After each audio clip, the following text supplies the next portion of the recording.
Hello friends, नमस्कार, welcome to my channel. तो चलिए स्टार्ट करते हैं आज की मैराथन क्लास। तो पहला क्वेश्चन है कि डॉक्टर गणपत चंद्र गुप्त ने उत्तर छायावाद को कितनी धाराओं में बांटा है। तो व्यक्ति चेतना प्रधान काव्य धारा में, या फिर राष्ट्रीय चेतना प्रधान काव्य धारा में, समष्टि चेतना प्रधान काव्य धारा। तो ये सभी ही इसका आंसर हो जाएगा।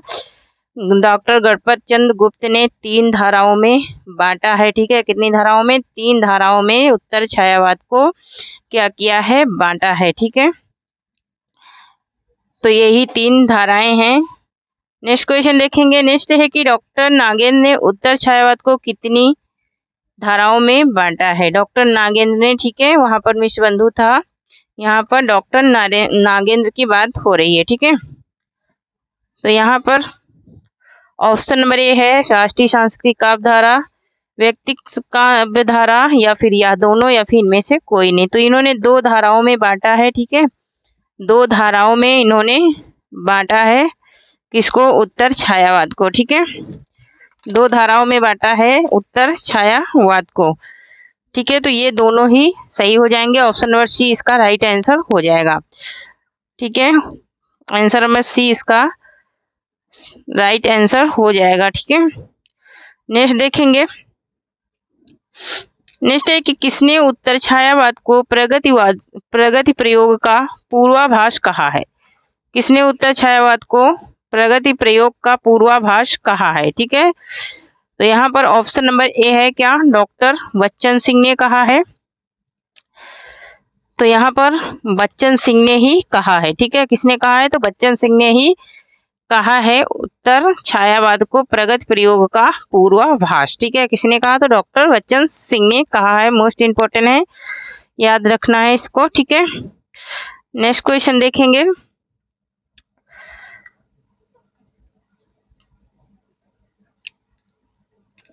उत्तर छायावाद को, हाँ, बच्चन सिंह ने कहा है। ठीक है,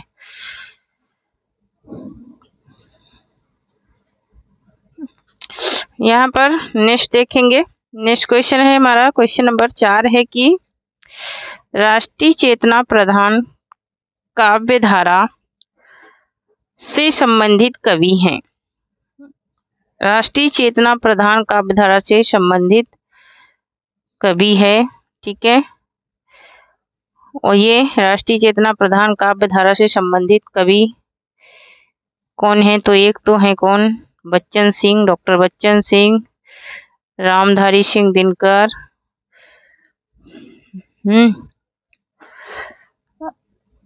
तो यहाँ पर ऑप्शन नंबर क्या राइट हो जाएगा? ये सभी हैं। ठीक है, ये सभी हैं।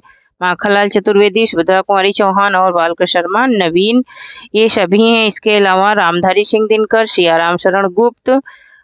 ठीक है, इसके अलावा रामधारी सिंह दिनकर, सियाराम शरण गुप्त, ये भी राष्ट्रीय चेतना काव्य धारा से क्या है? संबंधित कवि हैं। ठीक है, नेक्स्ट क्वेश्चन देखेंगे। नेक्स्ट है कि व्यक्ति चेतना प्रधान काव्य धारा से संबंधित कवि हैं। व्यक्ति चेतना प्रधान काव्य धारा से संबंधित कवि कौन से हैं?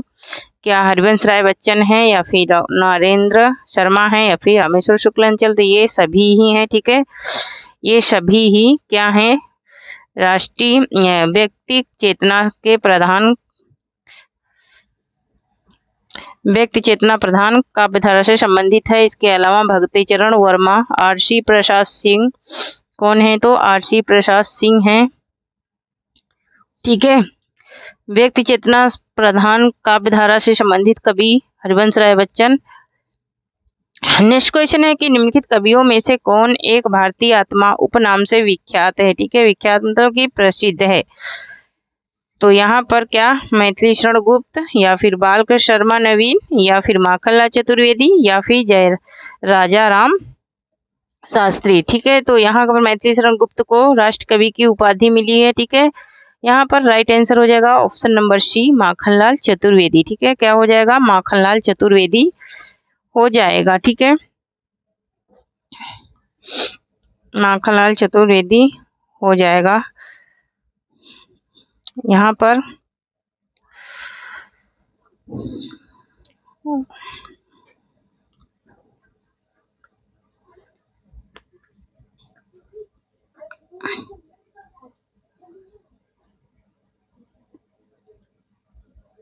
और ये माखनलाल चतुर्वेदी की ग्रंथावली में क्या है, संकलित है। ठीक है, ग्रंथावली में ये संकलित है इनकी कविता। ठीक है, नेक्स्ट क्वेश्चन है कि हिंदी साहित्य का प्रथम साहित्य अकादमी पुरस्कार किस रचना के लिए मिला। हिंदी साहित्य का प्रथम साहित्य अकादमी पुरस्कार किस रचना के लिए मिला। क्या हिमक्रीटनी के लिए, या हिमतरंगड़ी के लिए, या फिर माता के लिए, या फिर समर्पण के लिए। ठीक है, तो हिंदी साहित्य का प्रथम साहित्य अकादमी बोल रहा है तो 1941 में हिमक्रीटनी के लिए, और 1944 में 1941 की रचना है हिमक्रीटनी। ठीक है, उसके बाद 1944 की रचना है हिमतरंगड़ी। ठीक है, किसकी है, ये भी माखनलाल चतुर्वेदी की रचना है हिमतरंगड़ी। तो हिमतरंगड़ी के लिए मिला था प्रथम साहित्य अकादमी। ठीक है, किसके लिए, हिमतरंगड़ी के लिए प्रथम साहित्य अकादमी।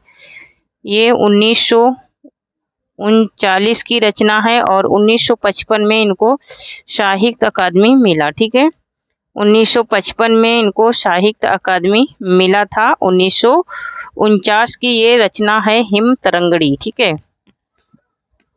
और ये माखनलाल चतुर्वेदी की ही रचना है। ठीक है, माखनलाल चतुर्वेदी की रचना है।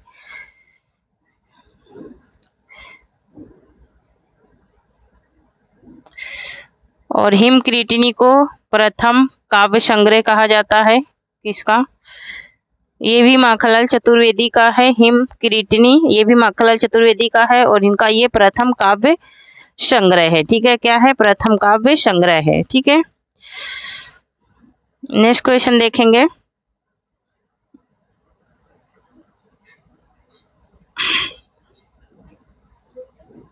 नेक्स्ट क्वेश्चन है कि रामधारी सिंह दिनकर की कौन सी रचना भारत पर चीन की बर्बरतापूर्ण आक्रमण की प्रतिक्रिया है।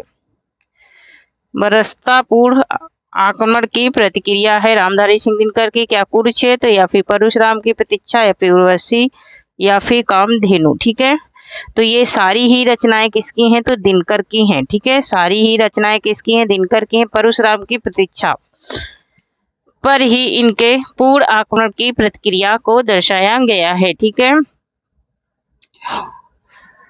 और इन्हें परशुराम की प्रतीक्षा राष्ट्रीय भावनाओं का समावेश भी है। ठीक है, नेक्स्ट क्वेश्चन देखेंगे। नेक्स्ट है कि हारे को हरिनाम शीर्षक काव्य संग्रह के रचनाकार हैं। हारे को हरिनाम शीर्षक काव्य संग्रह के रचनाकार कौन है, रामधारी सिंह दिनकर, मैथिली शरण गुप्त, तुलसीदास, या फिर वियोगी हरि। ठीक है, तो यहाँ पर रामधारी सिंह दिनकर की ही रचना है हारे को हरिनाम 1970 की। ठीक है, कब की है, तो 1970 की रचना है। उसके बाद है अग्निपथ, इसके बाद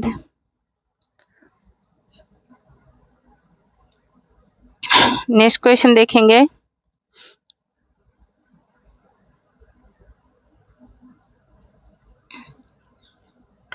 तो हारे को हरिनाम शीर्षक काव्य ग्रंथ के रचनाकार हैं रामधारी सिंह दिनकर। ठीक है, 1970 की रचना है। ठीक है, और ये किसमें संकलित है, तो नेक्स्ट क्वेश्चन है कि दिनकर को किस रचना के लिए ज्ञानपीठ पुरस्कार से सम्मानित किया गया। दिनकर को किस रचना के लिए ज्ञानपीठ पुरस्कार से सम्मानित किया गया, उर्वशी से, या फिर रश्मिरथी से, या फिर कुरुक्षेत्र, या फिर रेणुका। तो ये भी चारों ही रचनाएं दिनकर की हैं। ठीक है, रामधारी सिंह दिनकर की ही हैं सारी ही रचनाएं। ठीक है, और इन्हें 1461 से 1972 1461 की रचना है और 1972 में इन्हें ज्ञानपीठ पुरस्कार मिला था और यह एक गीत नाट्य है। ठीक है, यह क्या है, एक गीत नाट्य है। तो 1972 में इनको क्या मिला था, ज्ञानपीठ पुरस्कार, और यह एक गीत नाट्य है और श्रृंगार काव्य भी इसे कहते हैं। ठीक है, उर्वशी में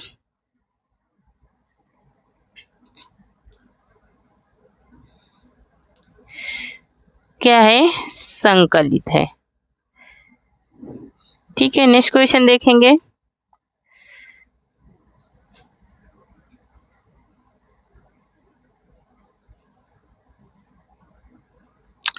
नेक्स्ट क्वेश्चन देखेंगे। नेक्स्ट क्वेश्चन है हमारा क्वेश्चन नंबर 11 है कि क्वेश्चन नंबर 11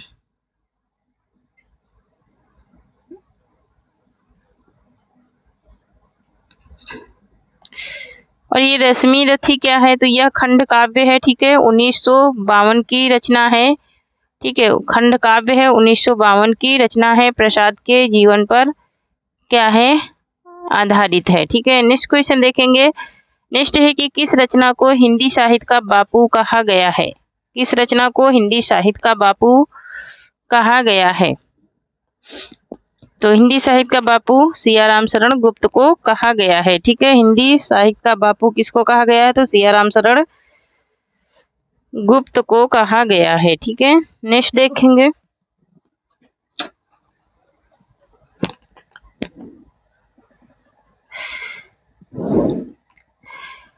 और ये गांधीवादी विचारधारा के हैं, आधुनिक विचारधारा के हैं, आधुनिक विचारधारा से के कवि हैं। ठीक है, नेक्स्ट है कि कौन सी रचना सियाराम शरण गुप्त की नहीं है। ठीक है, कौन सी रचना सियाराम शरण गुप्त की नहीं है, अनाथ, आत्मोसर्ग, नकुल या फिर रश्मि रथी। क्या हो जाएगा इसका राइट आंसर, तो यहाँ पर अनाथ 1917 की रचना है, आत्मोसर्ग किस 1931 की है, नकुल 1945 की है, और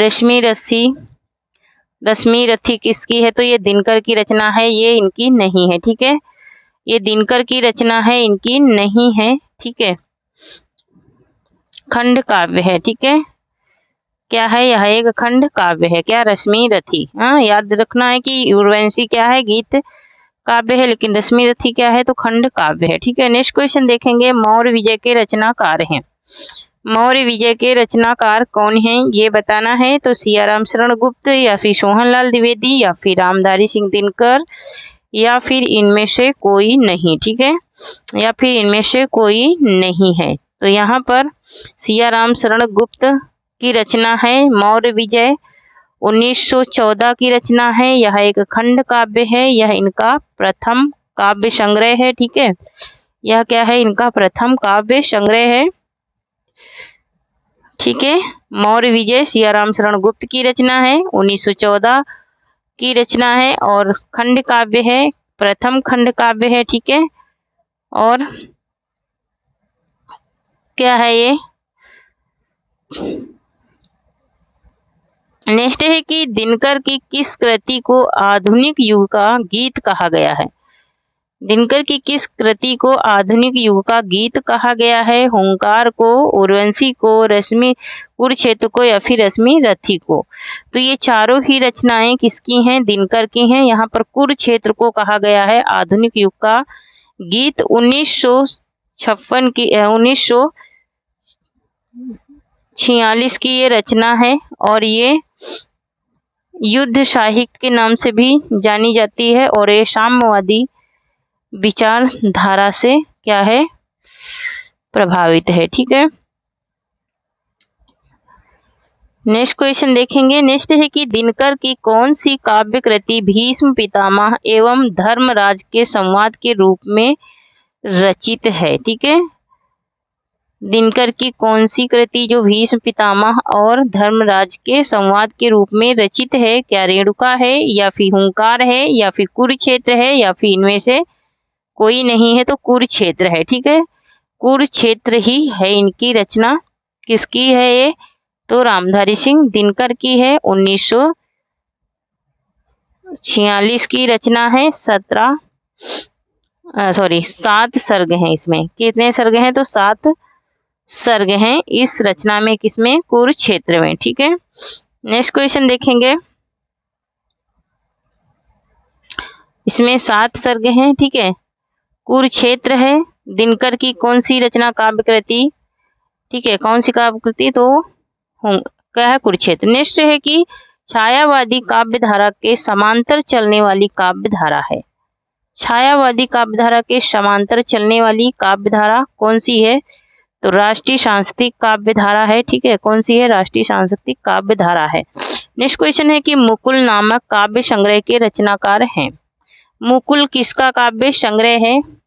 सुभद्रा कुमारी चौहान का, माखनलाल चतुर्वेदी का, रामेश्वर शुक्लांचल का, या फिर इनमें से किसी का? नहीं, तो ये सुभद्रा कुमारी चौहान का काव्य संग्रह है। क्या? मुकुल 1931 की रचना है। ठीक है, 1931 की क्या है? रचना है। ठीक है, और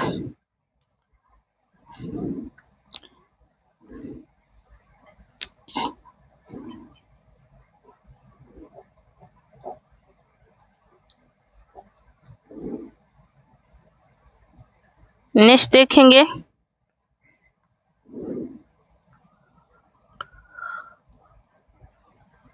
नेक्स्ट क्वेश्चन देखेंगे।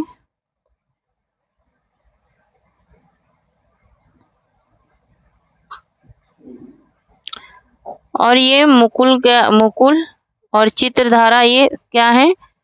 इसमें क्या है? संकलित है। ठीक है, और साहित्य अकादमी इनको किस पे मिला था? तो यामा पे। ठीक है, नेक्स्ट देखेंगे मुकुल नामक काव्य संग्रह के रचनाकार तो कौन है? तो सुभद्रा कुमारी चौहान है। नेक्स्ट क्वेश्चन है कि उर्मिला किसका काव्य प्रबंध है? ठीक है, प्रबंध काव्य है।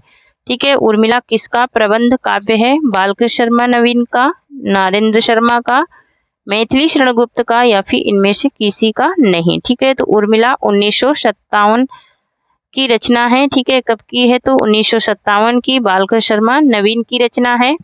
ठीक है, किसकी है? तो बालकृष्ण शर्मा नवीन की रचना है, 1957 की रचना है। यह एक प्रबंध काव्य है और इसमें लक्ष्मण और उर्मिला का क्या है?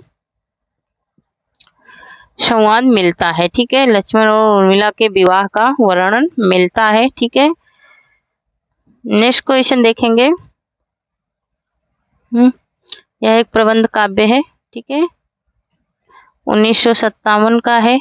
ठीक है, 1957 का है। ठीक है,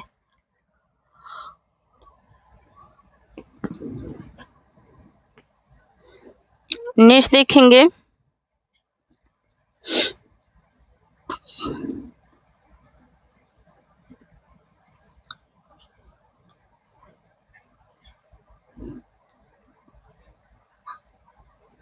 और 1960 में इन्हें पद्म भूषण से क्या किया गया था? सम्मानित किया गया था। ठीक है, किसको? नवीन को। नेक्स्ट है कि निम्न में से कौन सी रचना बालकृष्ण शर्मा नवीन की नहीं है? कौन सी रचना बालकृष्ण शर्मा नवीन की नहीं है? क्या कुमकुम, या फिर रश्मि रेखा, या फिर हम विश्व जन्म के, या फिर दुर्वा दल? तो दुर्वा दल इनकी रचना नहीं है, 1924 की रचना है, सियाराम शरण गुप्त की है। ठीक है, किसकी है? तो सियाराम शरण गुप्त की ये रचना है। ठीक है, 1924 की रचना है, सियाराम शरण गुप्त की ये रचना है। ठीक है,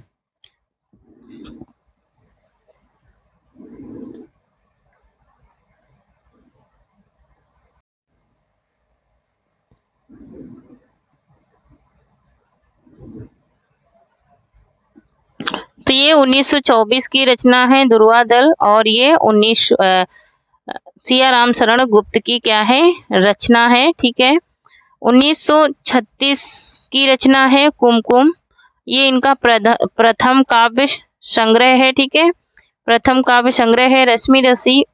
रश्मि रेखा 1951 की रचना है, रश्मि रेखा 1951 की, जबकि हम विश्व जन्म के 1941 की रचना है। ठीक है, हम विश्व जन्म के 1941 की रचना है। ठीक है, 1941 की रचना है हम विश्व जन्म के, ये 1941।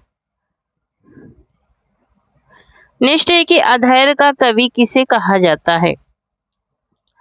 अधैर्य का कवि किसे कहा जाता है? सुभद्रा कुमारी चौहान को, त्रिलोचन को, दिनकर को, या फिर इनमें से किसी को नहीं? ठीक है, तो यहाँ पर देखेंगे दिनकर को कहा जाता है अधैर्य का कवि। ठीक है, और अनल का कवि कहा जाता है, इन्हें अनल का कवि भी कहा जाता है, और क्या कहा जाता है? तो आगत गामक कवि कहा जाता है, और क्या कहा जाता है, समय शूर कहा जाता है, समय शूर कहा जाता है, और क्या कहा जाता है, तो राष्ट्रीय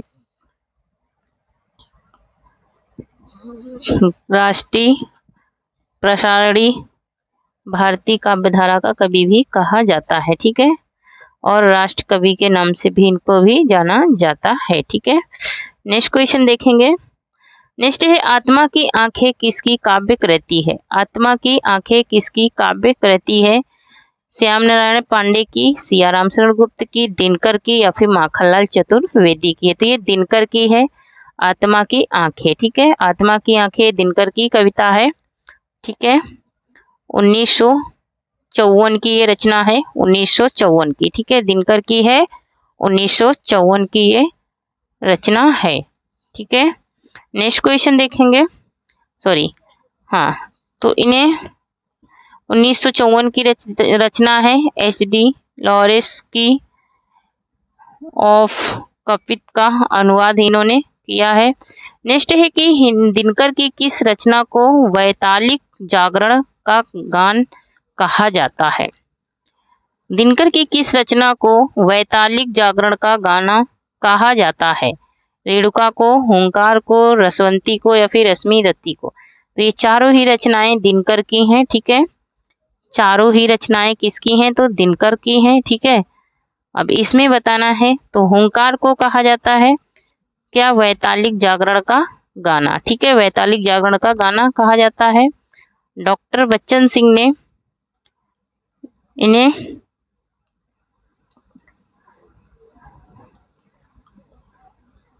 हाँ, और ये 1900 कब की रचना है? तो 1939 की रचना है, राष्ट्रवादी रचना है। ठीक है, कैसी है? तो राष्ट्रवादी रचना है।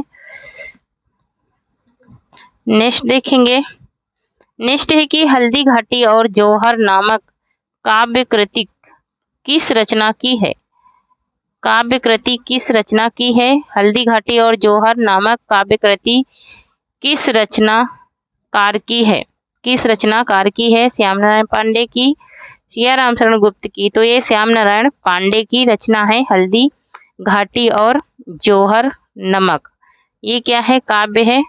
और ये हल्दी घाटी क्या है? ये भी एक काव्य है, जिसमें क्या है?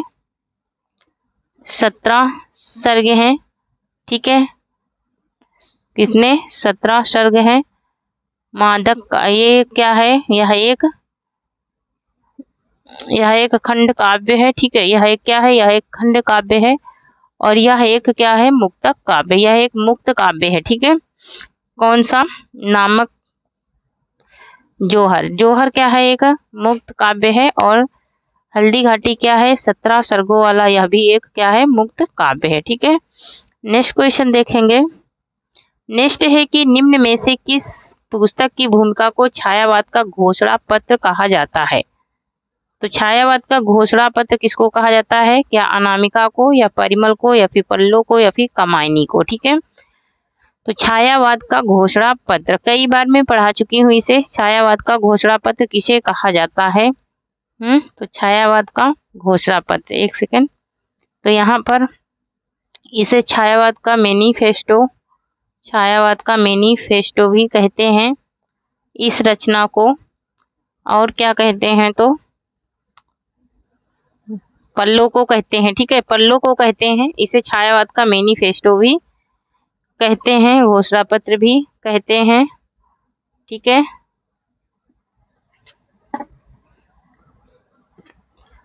और पृष्ठों की युमानी भूमिका भी कहते हैं। ठीक है, और ये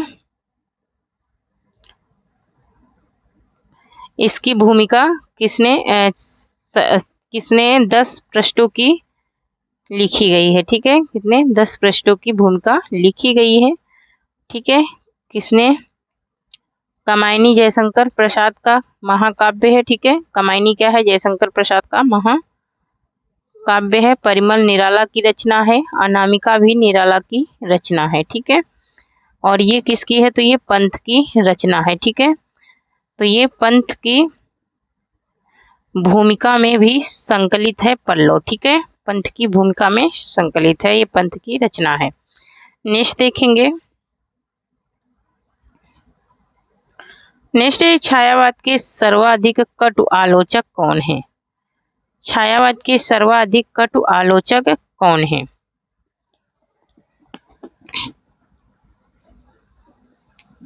छायावाद के सर्वाधिक कटु आलोचक कौन है, तो आचार्य महावीर प्रसाद द्विवेदी हैं। ठीक है, कौन है, तो आचार्य महावीर प्रसाद द्विवेदी हैं सबसे ज्यादा कटु आलोचक। नेक्स्ट क्वेश्चन है कि जिस गीत शैली का विकास द्विवेदी युग के पश्चात हुआ वह पाश्चात्य लिरिक के ढंग का था, यह कथन किसका है। यह कथन किसका है, क्या निराला का या प्रसाद का या फिर डॉक्टर नागेंद्र का या फिर शांतिप्रिय द्विवेदी का है। ठीक है, तो यहाँ पर इसका राइट आंसर हो जाएगा option number C, doctor Nagendra ने ये बात कही थी। नेक्स्ट क्वेश्चन है कि छायावादी काव्य की प्रवृत्ति नहीं है। छायावादी काव्य की प्रवृत्ति कौन सी नहीं है, प्रेम का उदात्त चित्रण, प्रकृति का सम्मान चित्रण, वेदना और दुख की अभिव्यक्ति या फिर आत्मव्यक्ति की प्रधानता।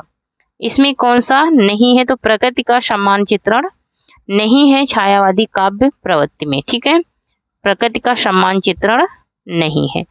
ठीक है, इसमें छायावादी काव्य प्रवृत्ति में। ठीक है, बाकी ये भी है, प्रेम का उदात्त चित्रण भी है, वेदना और दुख की अभिव्यक्ति भी है और आत्मव्यक्ति की प्रधानता भी इसमें पाई जाती है। ठीक है, नेक्स्ट देखेंगे, नेक्स्ट है कि प्रसाद की गीत कला का उत्कृष्ट रूप उनके किस संकलन में दिखाई पड़ता है, तो लहर में दिखाई पड़ता है। 1932 की रचना है लहर। नेक्स्ट क्वेश्चन देखेंगे, नेक्स्ट है कि किस छायावादी कवि को प्रकृति का सुकुमार कहा जाता है। कौन सा छायावादी कवि है जिसे प्रकृति का सुकुमार कहा जाता है, क्या सुमित्रानंद पंत को, जयशंकर प्रसाद को, महादेवी वर्मा को या फिर महावीर प्रसाद द्विवेदी को। ठीक है, तो यहाँ पर सुमित्रानंद पंत को कहा जाता है प्रकृति का सुकुमार। ठीक है, किसका, प्रकृति का सुकुमार कहा जाता है सुमित्रानंद पंत को। ठीक है, और ये अरविंद दर्शन से प्रभावित हैं। कौन, सुमित्रानंद पंत अरविंद दर्शन से, हलावाद से प्रभावित हैं, हलावाद के कवि कहे जाते हैं। ठीक है, हलावाद के कवि कहे जाते हैं या फिर हलावाद दर्शन से भी प्रभावित हैं। ठीक है, तो यहाँ पर इन्हें अरविंद दर्शन से प्रभावित हैं और हलावाद के नाम से भी इनको जाना जाता है और रोला इनका प्रिय छंद है। ठीक है, रोला इनका क्या है, प्रिय छंद है। ठीक है, किसका, सुमित्रानंद पंत का रोला इनका क्या है, प्रिय छंद है। नेक्स्ट देखेंगे, नेक्स्ट है कि कलाधर उपनाम से रचना करने वाले कवि का नाम है। कलाधर उपनाम से कौन करता था। ठीक है, मैं जो शॉर्ट वीडियो पढ़ाई हूँ उसमें मैं बताई हूँ। ठीक है, प्रैक्टिस सेट में मैं कलाधर उपनाम से कौन कवि लिखते थे ये मैं पढ़ाई हूँ क्वेश्चन। क्या सुमित्रानंद पंत, तो जयशंकर प्रसाद को। ठीक है, जयशंकर प्रसाद लिखते थे कलाधर उपनाम से। ठीक है, कौन लिखते थे, तो जयशंकर प्रसाद लिखते थे। ठीक है, इन्हें कलाधर, विजन का कवि और क्या कहते थे, तो प्रसाद, तो ये और ये छायावाद के प्रवर्तक भी माने जाते हैं। ठीक है, छायावाद के प्रवर्तक भी माने जाते हैं। ठीक है, इन्हें छायावाद का ब्रह्मा कहा जाता है। किसको, जयशंकर प्रसाद को छायावाद का ब्रह्मा भी कहते हैं। ठीक है, किसको, जयशंकर प्रसाद को छायावाद का ब्रह्मा, छायावाद के प्रवर्तक और कलाधर उपनाम से और ब्रिजन उपनाम से ये लिखते थे। नेक्स्ट क्वेश्चन देखेंगे, निम्न में से कौन सी रचना जयशंकर प्रसाद की नहीं है। कौन सी रचना है जो जयशंकर प्रसाद की नहीं है, कानन कुसुम, दीप शिखा, झरना, कामायनी। ठीक है, यहाँ पर इसका राइट आंसर क्या होगा, तो यहाँ पर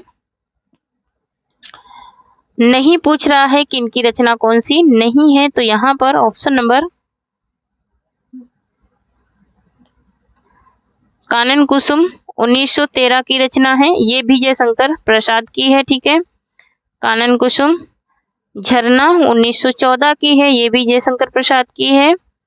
और कमायनी कब की है, तो कमायनी है, कमायनी एक महाकाव्य है, ठीक है।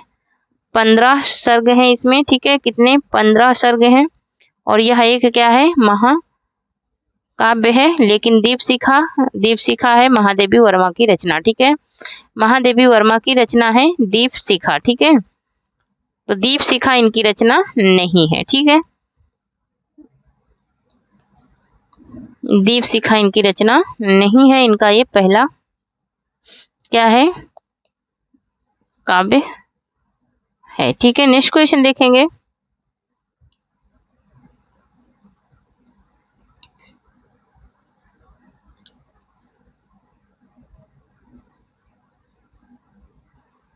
नेक्स्ट है कि द्विवेदी युग की किस प्रवृत्ति के विद्रोह स्वरूप छायावाद का उदय हुआ? द्विवेदी युग की किस प्रवृत्ति के विद्रोह स्वरूप छायावाद का उदय हुआ, ठीक है। तो ये क्या? ब्रज भाषा में काव्य रचना या फिर चेतना, राष्ट्रीय भावनाओं की अतिरंजना, ठीक है, राष्ट्रीय भावनाओं की अतिरंजना, या फिर श्रृंगार भक्ति भावना, या फिर इतिव्रात्मिकता, ठीक है। तो इतिव्रात्मिकता के तहत हुआ था छायावाद का उदय, ठीक है।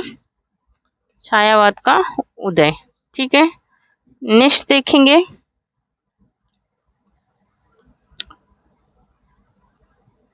नेक्स्ट है कि कामायनी को छायावाद का उपनिषद किसने कहा है, ठीक है। कामायनी को छायावाद का उपनिषद किसने कहा है? रामचंद्र शुक्ल ने, रामकुमार वर्मा ने, नंदुलारे वाजपेयी ने, या शांतिप्रिय द्विवेदी ने? तो शांतिप्रिय द्विवेदी ने कहा है कामायनी को छायावाद का उपनिषद। कामायनी को छायावाद का उपनिषद कहा है किसने? शांतिप्रिय द्विवेदी ने कहा है, ठीक है। नेक्स्ट क्वेश्चन देखेंगे। और नंदुलारे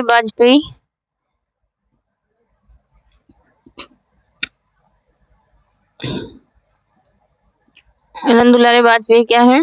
तो ये इन्होंने प्रसाद काल का महाकाव्य कहा है। किसने? नंदुलारे वाजपेयी ने, ठीक है।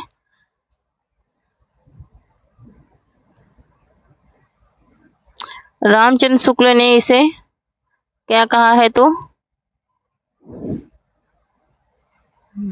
मानसिकता का काव्य कहा है, ठीक है। क्या कहा इन्हें? मानसिकता का काव्य कहा है, ठीक है। नेक्स्ट देखेंगे। नेक्स्ट है कि छायावादी काव्यधारा के समांतर कौन सी काव्यधारा चलती रही? छायावादी, वापस से रिपीट हो गया, छायावादी काव्यधारा के समांतर कौन सी काव्यधारा चलती रही?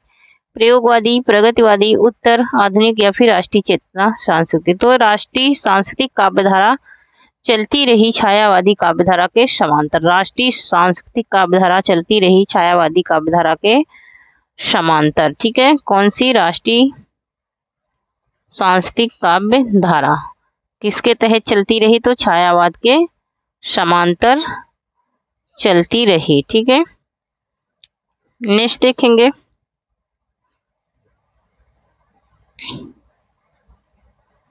नेक्स्ट है कि छायावाद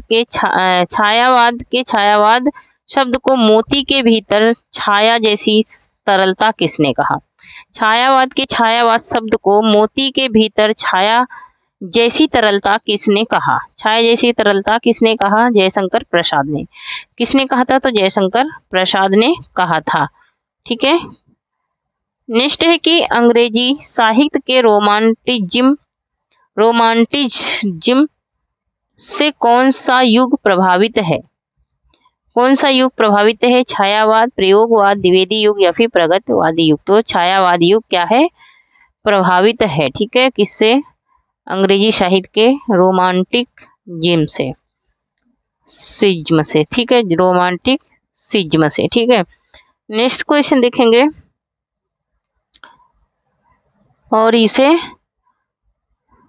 लीकल वेल भी कहते हैं, ठीक है। लीकल वेले भी कहते हैं, ठीक है। नेक्स्ट देखेंगे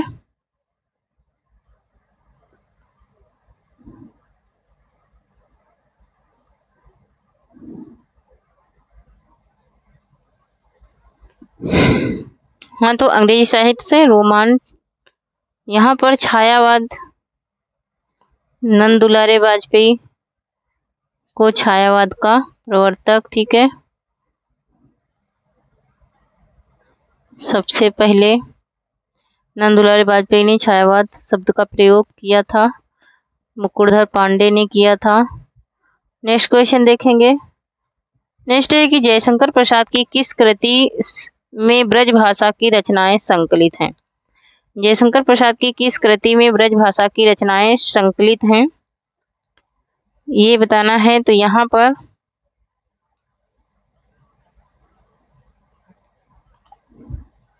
पैशोला की प्रतिध्वनि, किसमें? पैशोला की प्रतिध्वनि, ये लहर में संकलित है, ठीक है। कहाँ पर? लहर में संकलित है पैशोला की प्रतिध्वनि। कहाँ संकलित है? लहर में संकलित है।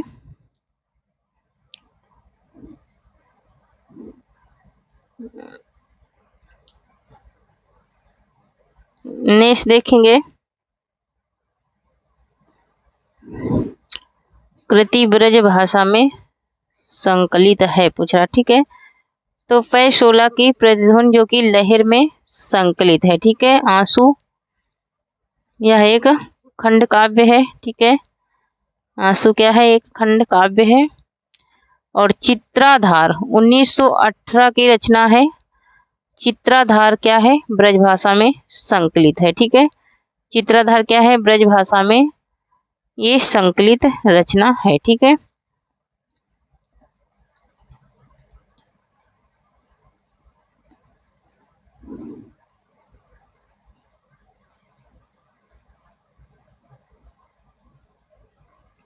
नेक्स्ट देखेंगे। नेक्स्ट क्वेश्चन है कि छायावाद की प्रयोगशाला का प्रथम आविष्कार किस कृति को कहा जाता है? छायावाद की प्रयोगशाला का प्रथम आविष्कार किस कृति को कहा जाता है, ठीक है। तो किस कृति को कहा जाता है? तो झरना को कहा जाता है छायावाद की प्रयोगशाला का प्रथम आविष्कार। 1918 की रचना है।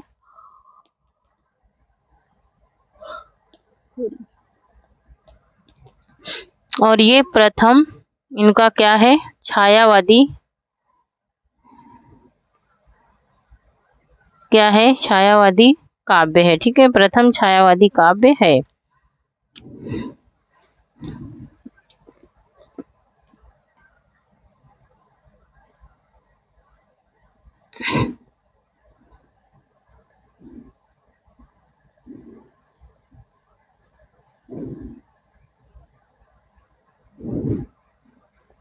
बाकी ये जो करुणालय है ये भी इनका क्या है?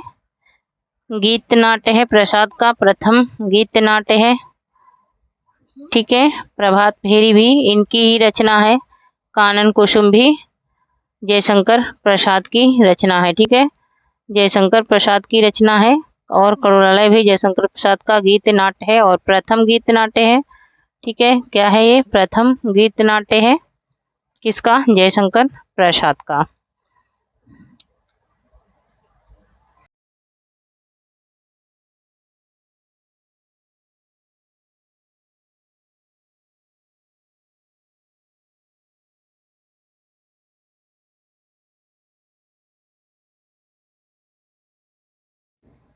नेक्स्ट क्वेश्चन है कि हिंदी का प्रथम गीत नाट्य कौन सा माना जाता है?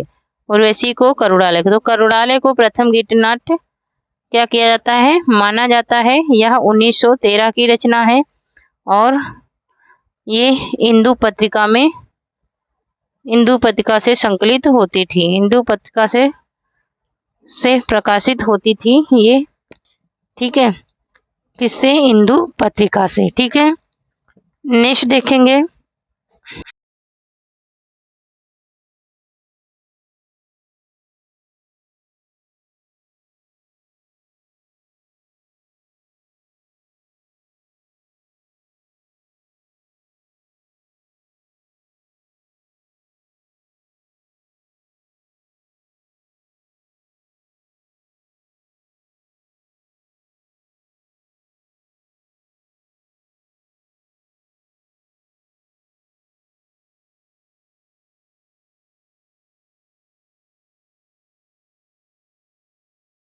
क्वेश्चन है कि कामायनी को मानव चेतना के विकास का महाकाव्य कहने वाले विद्वान हैं।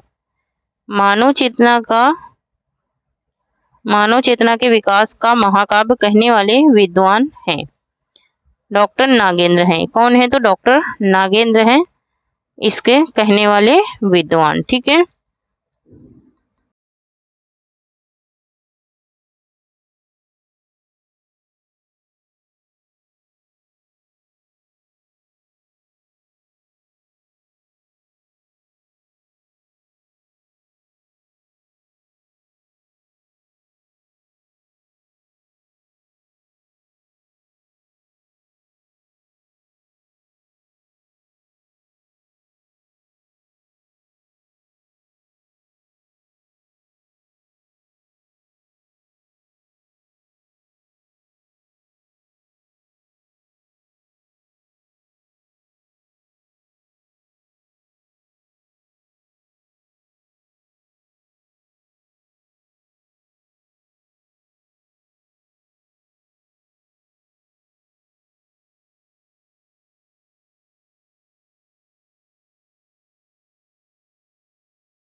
इस क्वेश्चन है कि निरालाकृत गीतिका काव्य संग्रह की भूमिका किस कवि ने लिखी?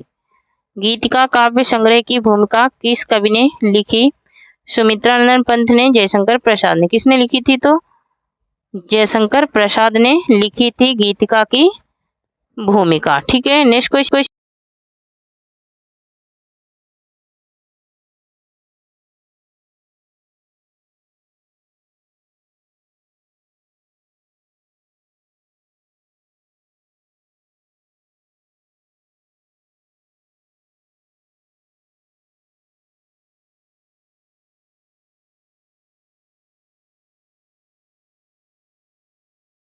नेक्स्ट क्वेश्चन है कि रबड़ छंद या केचुआ छंद किस कवि की रचनाओं को तत्कर कहा गया है? रबड़ छंद और केचुआ छंद किस कवि की रचनाओं को तत्कर कहा गया है? दिनकर की, धूर्मिल की, निराला की या फिर मुक्ति बोध की। ठीक है। तो यहाँ पर निराला की रचनाओं को कहा गया है रबड़ छंद या केचुआ छंद। ठीक है। नेक्स्ट क्वेश्चन देखेंगे।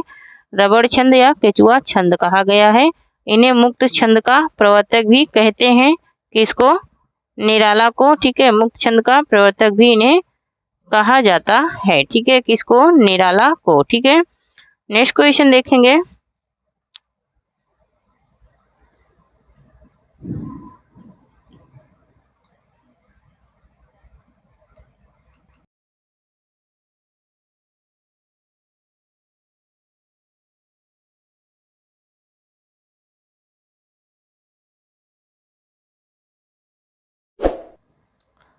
नेक्स्ट क्वेश्चन देखेंगे।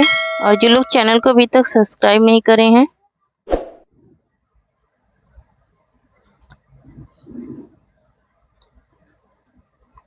तो नेक्स्ट क्वेश्चन देखेंगे।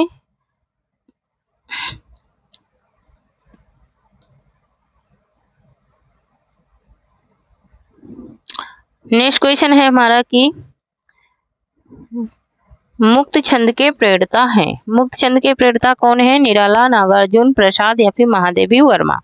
तो निराला को ही मुक्त छंद का प्रेरणा कहा जाता है, माना जाता है। ठीक है। और इनकी जूही की कली इनकी क्या है? जूही की कली इनकी प्रथम रचना है। जूही की कली प्रथम रचना है।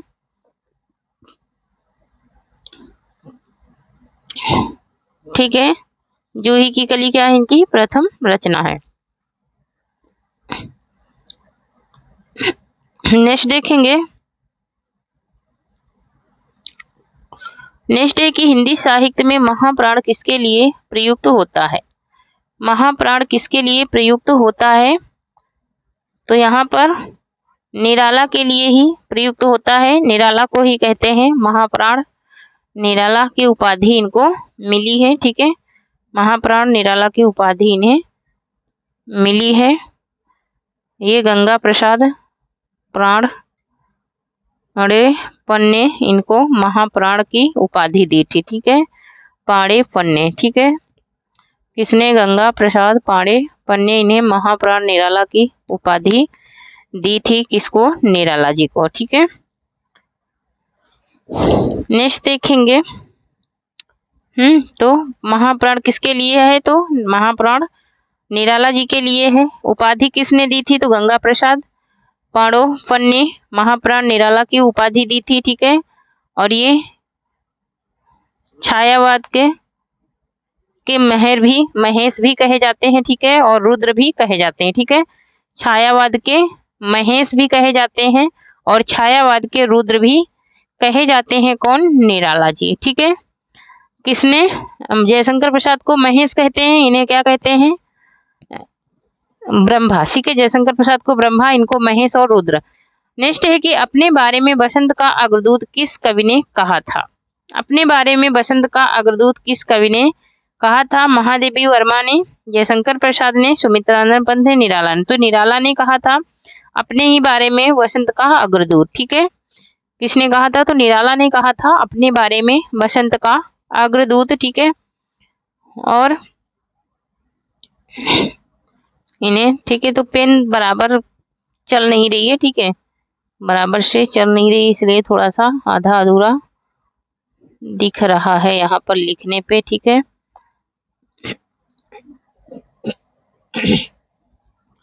नेक्स्ट क्वेश्चन देखेंगे। नेक्स्ट है कि निराला की व्यंग्य प्रधान कविता कौन सी है? निराला की व्यंग्य प्रधान कविता कौन सी है? तुलसीदास, सरोज स्मृति, कुकुर मुक्ता या फिर जूही की कली। तो कुकुर मुक्ता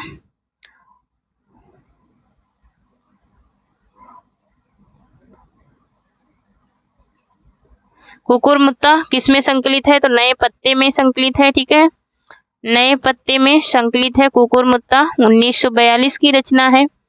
यह एक व्यंग प्रधान रचना है। ठीक है, यह कैसी रचना है? तो यह एक व्यंगात्मक रचना है। और कैसी है? तो ये प्रगतिवादी है। ठीक है, कैसी है? ये प्रगतिवादी भी है। ठीक है, नए पत्ते में संकलित है कौन सी रचना? कुकुर मुक्ता। ठीक है, ये क्वेश्चन यहाँ से तैयार हुआ कि ये कहाँ पर संकलित है? तो नए पत्ते में संकलित है। इसका प्रकाशन वर्ष क्या है? तो 1942 है।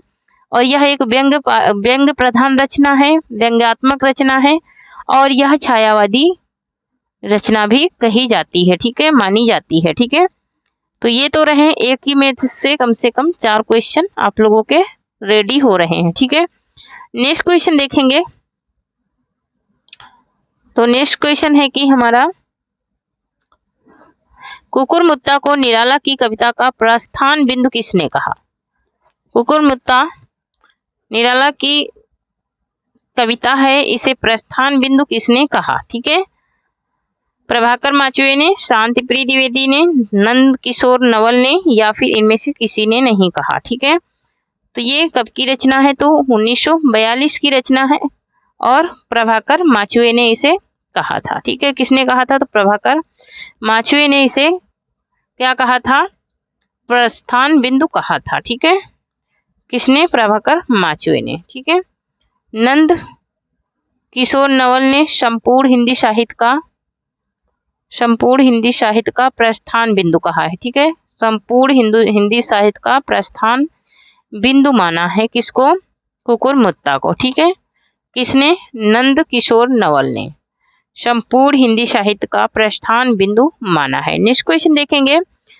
नेक्स्ट है कि निराला का तुलसीदास किस विधा की रचित काव्य है? ठीक है, किस विधा में रचित काव्य है? निराला का तुलसीदास किस विधा में रचित काव्य है? क्या यह मुक्तक काव्य है, या गीत काव्य है, या फिर प्रबंध काव्य है, या फिर खंड काव्य है? तो यह 1938 की रचना है। ठीक है, 1938 की रचना है, ये निराला की रचना है, 1938 की है, निराला की रचना है। ठीक है, और ये निराला के प्रिय कवि कौन थे? तो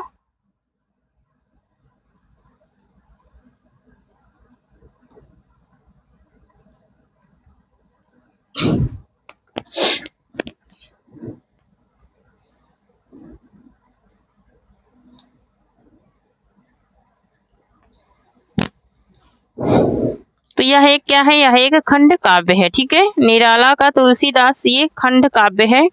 ठीक है, क्या है यह एक खंड काव्य है। नेक्स्ट क्वेश्चन देखेंगे। नेक्स्ट है कि राम की शक्ति पूजा के संदर्भ में गलत है। राम की शक्ति पूजा के संदर्भ में क्या गलत है ये बताना है। राम की शक्ति पूजा पर कृतिवास रामायण का प्रभाव है। ये एक निराला की रचना है। ठीक है, ये भी क्या है, निराला की रचना है। इसमें लंबी कविता इससे लंबी कविता माना गया है। ठीक है, इसे होना चाहिए यहाँ पर। अनामिका काव्य संग्रह में संकलित है, नहीं। ये इसका प्रकाशन वर्ष 1930 माना गया, नहीं, यही गलत है। इसका प्रकाशन वर्ष 1935 माना गया है। ठीक है, क्या माना गया है, 1935 ईस्वी माना गया है। ठीक है, किसका, यह बंगला भाषा में लिखा गया है। कृतिवास रामायण का प्रभाव इसमें है। ठीक है, कृतिवास रामायण का प्रभाव है। यह एक लंबी कविता भी है। नेक्स्ट क्वेश्चन है कि हिंदी संसार का सर्वाधिक प्रसिद्ध शोक गीत माना गया है। हिंदी संसार का सर्वाधिक प्रसिद्ध शोक गीत कौन सा माना गया है। सरोज स्मृति, परिमल, गीतिका या फिर जूही की कली। ठीक है, तो यहाँ पर सरोज स्मृति, इनकी 18 वर्षीय बच्ची थी, 18 साल की थी, तभी ना उसका क्या हो गया था, देहांत हो गया था, और उसी की याद में इन्होंने लिखा था सरोज स्मृति। ठीक है, किसकी याद में, अपनी बेटी सरोज की याद में। और ये 1935 की रचना है। ठीक है, कब की है, तो 1935 की क्या है, रचना है। ठीक है, नेक्स्ट क्वेश्चन देखेंगे।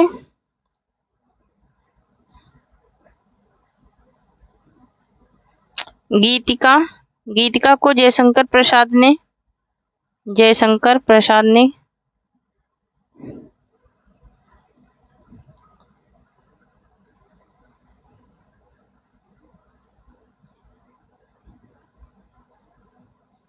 नेक्स्ट क्वेश्चन देखेंगे। नेक्स्ट क्वेश्चन है, निराला की प्रथम कविता कौन सी है। निराला की प्रथम कविता कौन सी है। अनामिका, परिमल, जूही की कली या फिर इनमें से कोई नहीं। ठीक है, तो यहाँ पर जूही की कली निराला की क्या है, प्रथम रचना है। जूही की कली निराला की क्या है, प्रथम रचना है। और ये मुक्त छंद के प्रेरणा भी माने जाते हैं। मुक्त छंद के प्रवर्तक, मुक्त छंद के प्रेरणा भी माने जाते हैं। 1916 की रचना है जूही की कली। यह इनका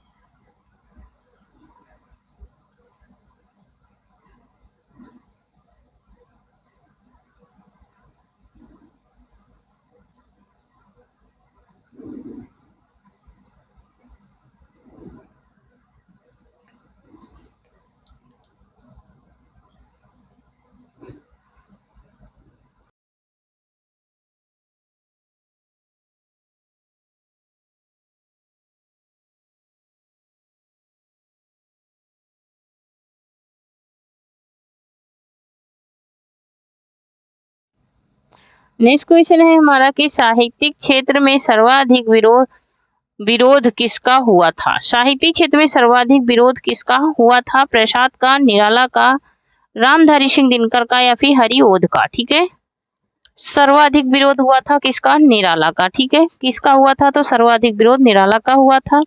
नेक्स्ट है कि धिक जीवन जो पाता ही आया है विरोध पंक्ति में किसके जीवन सत्य की अभिव्यक्ति मिलती है। किसके जीवन सत्य की अभिव्यक्ति मिलती है इन पंक्तियों में। ठीक है, इन पंक्तियों में किसके जीवन शक्ति की अभिव्यक्ति मिलती है, क्या निराला के या हनुमान के या फिर लक्ष्मण के या फिर विभीषण के। ठीक है, तो यहाँ पर इसका राइट आंसर क्या हो जाएगा, किसके जीवन की अभिव्यक्ति मिलती है। ठीक है, और ये राम की शक्ति पूजा से ये पंक्तियां ली गई हैं। ठीक है, कहाँ से ली गई हैं, तो राम की शक्ति पूजा से ये पंक्तियां ली गई हैं। ये निराला की जीवन के सत्य से क्या है, अभिव्यक्ति इसकी मिलती है इन पंक्तियों की। ठीक है, इन पंक्तियों की अभिव्यक्ति निराला के जीवन के से मिलती हैं। ठीक है,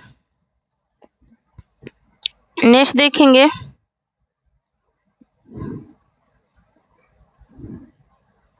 नेक्स्ट क्वेश्चन है हमारा कि निराला की अंतिम कविता है। निराला की अंतिम कविता कौन सी है? राम की शक्ति पूजा, सांध्य काकली, या फिर सरोज स्मृति, या फिर पत्रों कंठित जीवन का विष बुझा हुआ। ठीक है, पत्रों कंठित जीवन का विष बुझा हुआ। ठीक है, तो यहाँ पर इसका राइट आंसर हो जाएगा हमारा क्या? ऑप्शन नंबर डी हो जाएगा, पत्रों कंठित जीवन का विष बुझा हुआ। यही निराला की क्या है? अंतिम कविता है। ठीक है, अंतिम कविता है किसकी? निराला की 1961 ईस्वी में। ठीक है, कब हुई थी इसकी स्थापना? 1961 ईस्वी में ये प्रकाशित हुई थी। ठीक है, 1961 में। और सांध्य काकली इनका अंतिम काव्य संग्रह है। ठीक है, सांध्य काकली इनका अंतिम काव्य संग्रह है, लेकिन पत्रों कंठी जीवन का विष बुझा हुआ ये अंतिम इनकी क्या है? कविता है। ठीक है, तो कंफ्यूज नहीं होना है।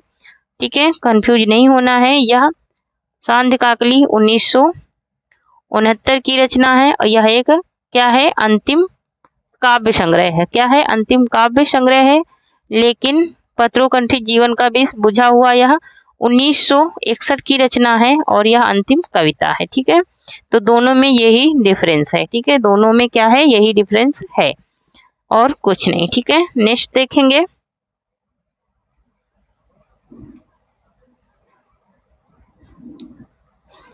नेक्स्ट क्वेश्चन है हमारा कि मनुष्य की मुक्ति की तरह कविता की भी मुक्ति होती है, पंक्ति किसकी है? मनुष्य की मुक्ति की तरह कविता की भी मुक्ति होती है, यह कथन या पंक्ति किसकी है? ठीक है, यह पंक्ति किसकी है? क्या पंथ की है, या निराला की, या प्रसाद की, या फिर महादेवी वर्मा की है? ठीक है, तो ये निराला की ही क्या है? पंक्ति है। ठीक है, निराला की पंक्ति है, परिमल की भूमिका से ली गई है। ठीक है, परिमल की भूमिका से ये पंक्ति है। ठीक है, परिमल की भूमिका से है। ठीक है, किससे है? तो परिमल की भूमिका से है यह पंक्ति।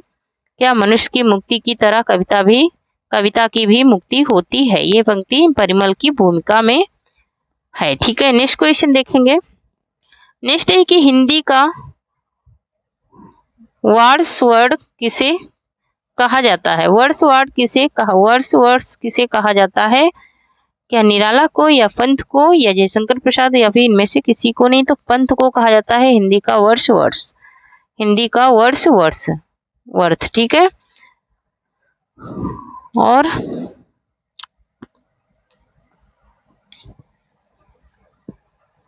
आचार्य शुक्ल ने इन्हें छायावाद के विष्णु कहा है। किसका? छायावाद का विष्णु। किसको? पंथ को। आचार्य शुक्ल ने छायावाद का विष्णु कहा है। प्रकृति का सुकुमार भी कहा है। किसको? पंथ जी को।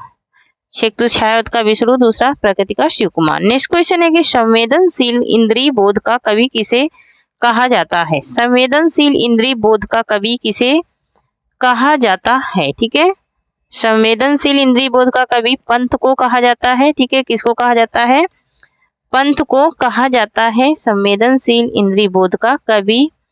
ठीक है, किसने कहा है? तो आज्ञे ने कहा है। ठीक है, किसने कहा है? तो आज्ञे ने कहा है संवेदनशील इंद्रिय बोध का कवि। किसको कहा है? तो पंथ जी को कहा है। ठीक है, किसको कहा है? तो पंथ जी को कहा है। ठीक है, और मुक्ति बोध ने इन्हें तीर्ण इंद्रिय बोध का कवि कहा है। ठीक है, गजानन माधव मुक्ति बोध ने किसको? पंथ को तीर्ण इंद्रिय बोध का कवि कहा है। नेक्स्ट क्वेश्चन है कि कला और बूढ़ा चांद के लेखक हैं प्रसाद, पंथ, निराला, या फिर महादेवी वर्मा? तो यहाँ पर कला और बूढ़ा चांद 1959 की रचना है। 1959 की रचना है और 1960 में इस रचना पर क्या मिला था? एक सेकेंड। 1959 की ये रचना है और 1960 में इस पे क्या मिला था? साहित्य अकादमी। ठीक है, 1960 में इस पे साहित्य अकादमी पुरस्कार से यह रचना सम्मानित की गई थी। ये पंथ की रचना है, कला और बूढ़ा चांद। ठीक है, कला और बूढ़ा चांद। नेक्स्ट क्वेश्चन देखेंगे। नेक्स्ट है, पंत को हिंदी साहित्य का प्रथम ज्ञानपीठ पुरस्कार किस रचना के लिए मिला? ठीक है, हिंदी साहित्य का प्रथम ज्ञानपीठ पुरस्कार इनको किस रचना के लिए मिला? चिदंबरा के लिए मिला था। किसके लिए मिला था? चिदंबरा के लिए इनको मिला था। कब मिला था? तो 1968 में। ठीक है, 1968 में मिला था ज्ञानपीठ पुरस्कार। 1959 की ये रचना है और 1968 में इनको ज्ञानपीठ पुरस्कार से क्या किया गया था?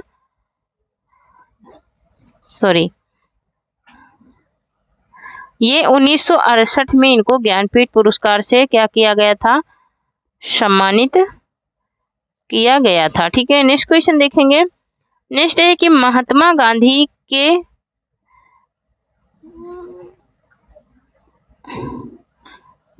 गांधी के जीवन पर आधारित महाकाव्य है। ठीक है, लोकायतन है। कौन सा है? लोकायतन है। ये भी पंत की रचना है, 1964 की रचना है। ठीक है, पंत की है, 1964 की रचना है। ठीक है, कब की है? 1964 की रचना है और 1966 में इस पर इनको सोवियत लैंड नेहरू पुरस्कार से क्या किया गया था? सम्मानित किया गया था। 1964 की रचना है, 1966 में इनको सोवियत लैंड नेहरू पुरस्कार से क्या किया गया था? सम्मानित किया गया था। इसमें 7 सर्ग हैं। किसमें? लोकायतन में। ठीक है, यह एक प्रबंध काव्य है। ठीक है, यह क्या है? यह एक प्रबंध काव्य है। ठीक है, क्या है? प्रबंध काव्य है यह एक। ठीक है, लोकायतन क्या है? प्रबंध काव्य है। ठीक है, तो पहला क्या है? लोकायतन है, गांधी जी के जीवन पर आधारित क्या है? महाकाव्य है। नेक्स्ट है कि छायावाद और प्रगतिवाद का संधि स्थल कहा जाता है। छायावाद और प्रगतिवाद का संधि स्थल किस रचना को कहा जाता है? उच्चवास को, गुंजन को, ग्रंथि को या फिर वीणा को? ठीक है, तो यहाँ पर किसको छायावाद का संधि काल कहा जाता है ये बताना है। तो यहाँ पर सुमित्रानंद पंत की ये रचना है। ठीक है, सुमित्रानंद पंत की क्या है? रचना है और यहाँ पर इसका देखेंगे सुमित्रानंद पंत की क्या है? रचना है, जिसको प्रगतिवाद का संधि काल कहा जाता है, ये गुंजन। ठीक है, गुंजन को छायावाद और प्रगतिवाद का संधि काल कहा जाता है। 1932 की रचना है। ठीक है, कब की है? तो 1932 की रचना है। ठीक है, इसे अंतिम छायावादी रचना माना गया है। ठीक है, अंतिम छायावादी रचना माना गया है। किसको? गुंजन को। अंतिम छायावादी रचना किसको माना गया है? गुंजन को माना गया है। और छायावादी काव्य धारा से ये क्या है? प्रभावित है। ठीक है, नेक्स्ट देखेंगे।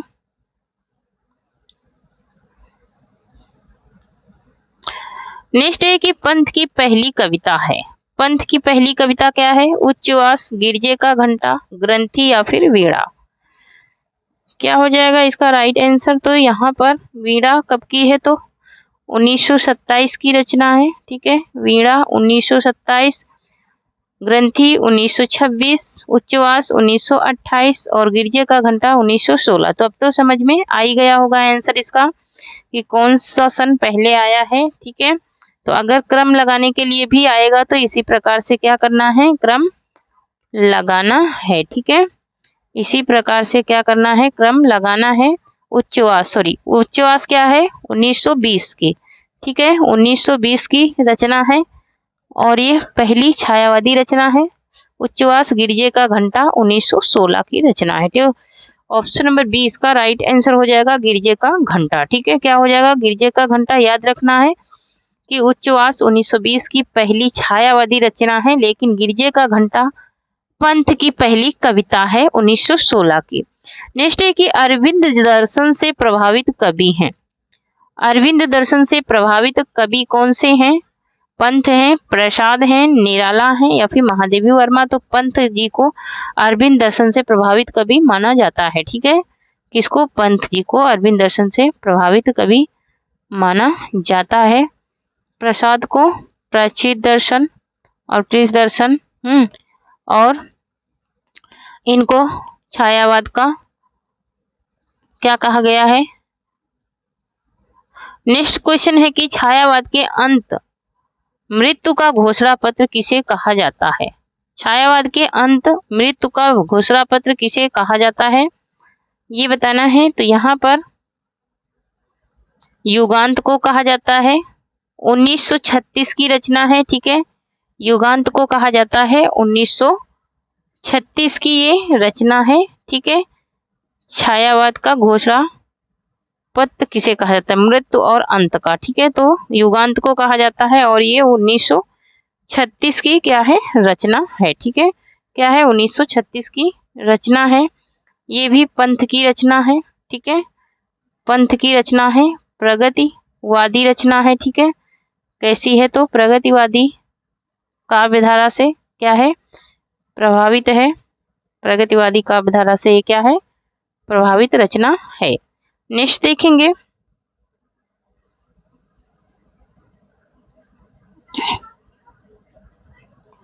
नेक्स्ट क्वेश्चन है कि किस रचना में पंथ के प्रगतिवाद को अपने युग की वाणी कहा है?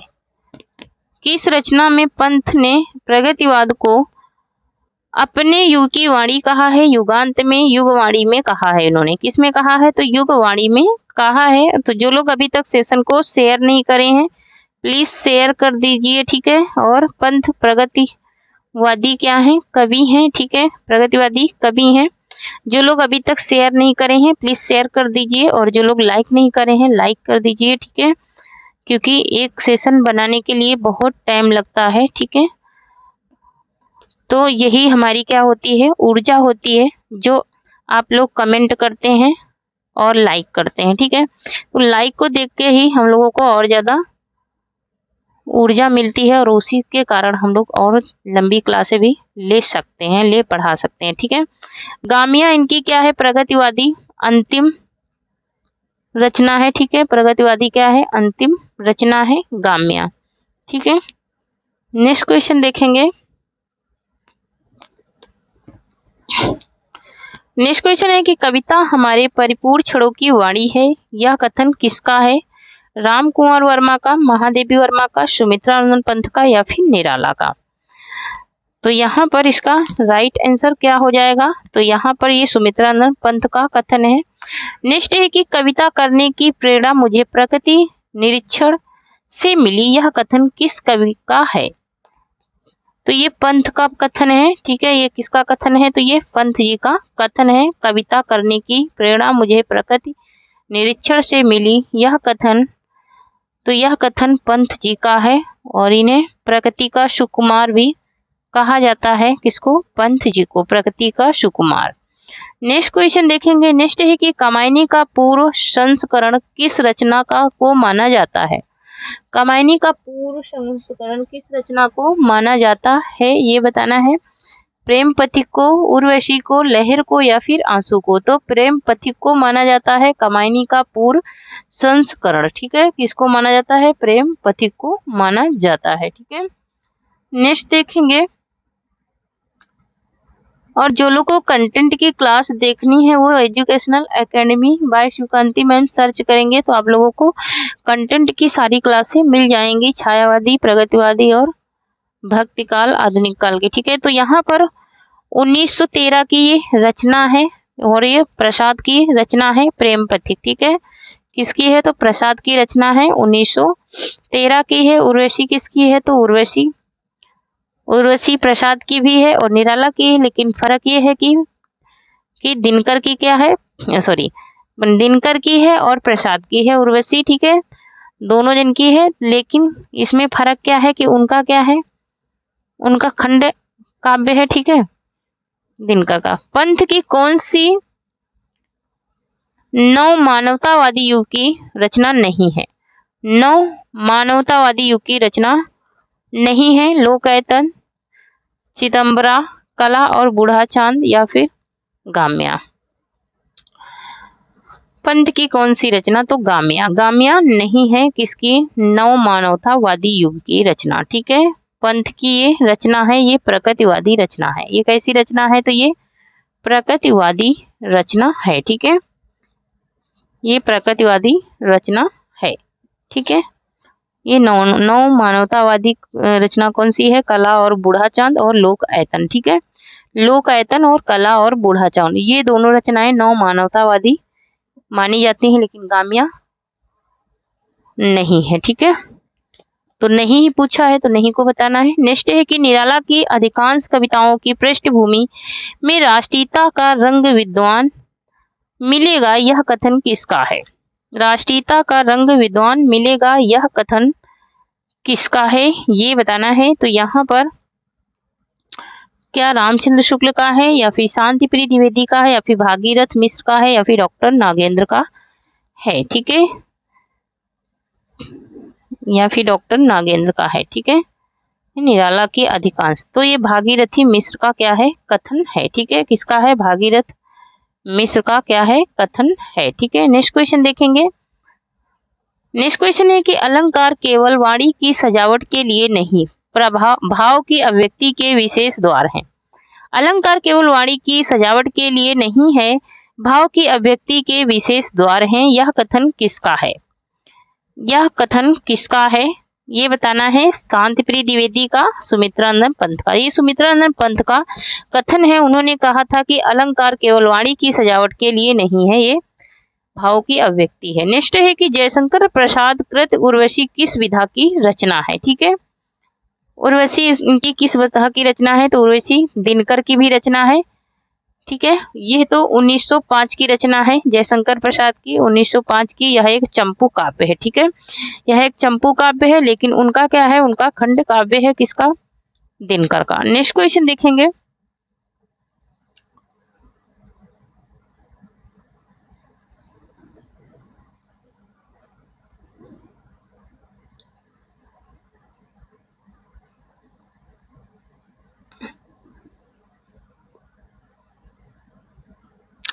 और ये चंपू काव्य है, ये कामायनी की श्रद्धा सर्ग में संकलित है। ठीक है, नेक्स्ट है कि इनमें से कौन सी रचना महादेवी वर्मा की नहीं है? यामा, दीपशिखा, आंगन के पारद्वार या फिर नीरजा।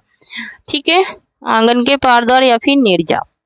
तो यामा 1940 की रचना है, और दीपशिखा 1942 की है, नीरजा 1935 की है। ठीक है, तो आंगन के पारद्वार इनकी रचना नहीं है, ये अज्ञे की रचना है। ठीक है, ये अज्ञे का क्या है? काव्य संग्रह है, काव्य है। ठीक है, इनका काव्य है आंगन के पारद्वार।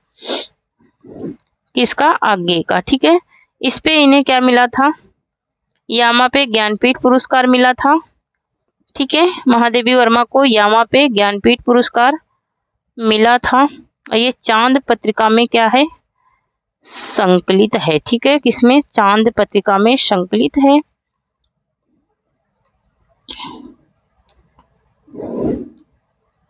नेक्स्ट देखेंगे।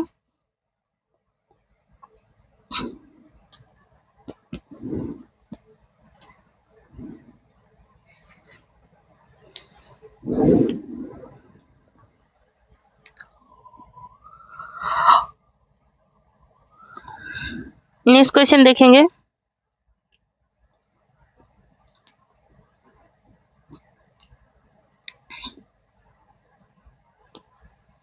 नेक्स्ट है कि निहार की रचना किसने की?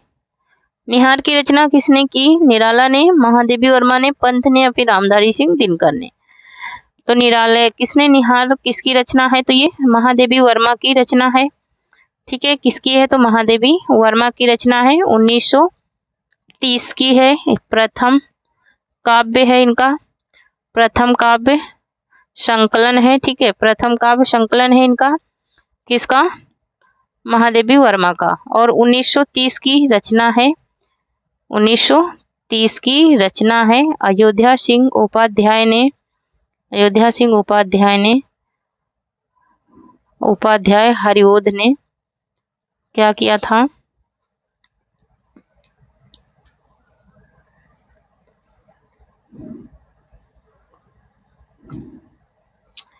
तो ये निहार महादेवी वर्मा की रचना है और ये 1930 की है और किसमें संकलित है, तो यह एक काव्य संकलन है।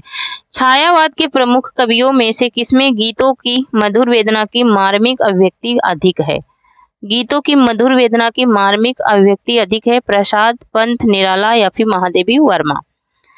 किसमें गीतों की मधुर वेदना की मार्मिक अभिव्यक्ति अधिक है? ठीक है, मार्मिक अभिव्यक्ति अधिक है ये बताना है। तो यहाँ पर महादेवी वर्मा में, किसमें है, तो महादेवी वर्मा में है मार्मिक अभिव्यक्ति सबसे ज्यादा। ठीक है, नेक्स्ट देखेंगे।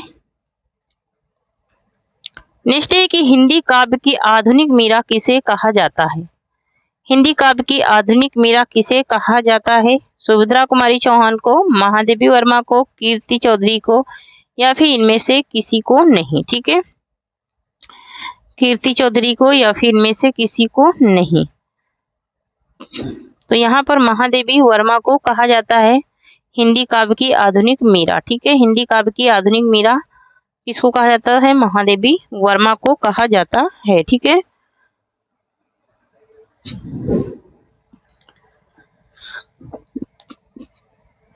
नेक्स्ट देखेंगे।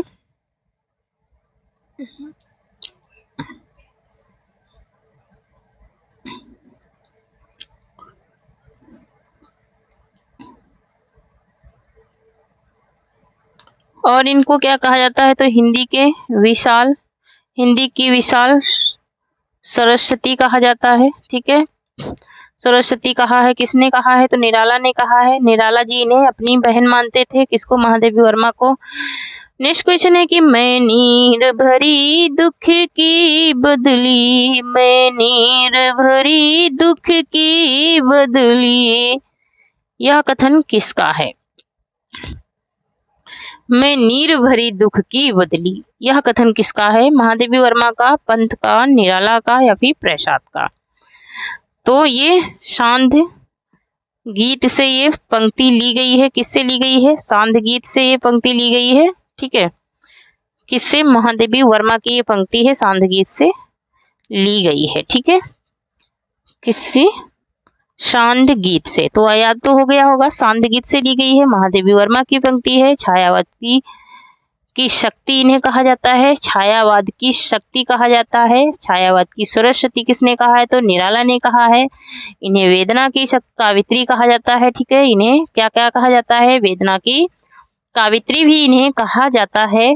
ठीक है, वेदना की कावित्री कहा जाता है। और क्या कहा जाता है? तो और बौद्ध दर्शन से क्या है? प्रभावित हैं। ठीक है, किससे प्रभावित हैं? तो बौद्ध दर्शन से ये प्रभावित हैं। कौन? महादेवी वर्मा। ठीक है, तो 2 और 4 है ना, 4 क्वेश्चन है और ये 5 क्वेश्चन एक में क्या हुए? आपके रेडी हो गए।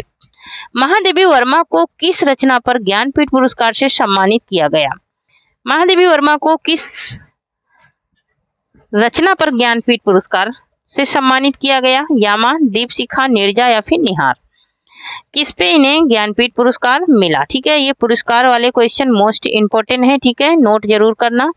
ठीक है, मोस्ट इंपोर्टेंट है, इन्हें नोट जरूर कर लेना। ठीक है, अगर अच्छा लगता हो सेशन तो ठीक है, तो शेयर कर दीजिए। ठीक है, और लाइक कर दीजिए। ठीक है, इन्हें वेदना का दुर्ग गीत, वेदना के दुर्ग गीत में ये संकलित है क्या? नीरजा। ठीक है, और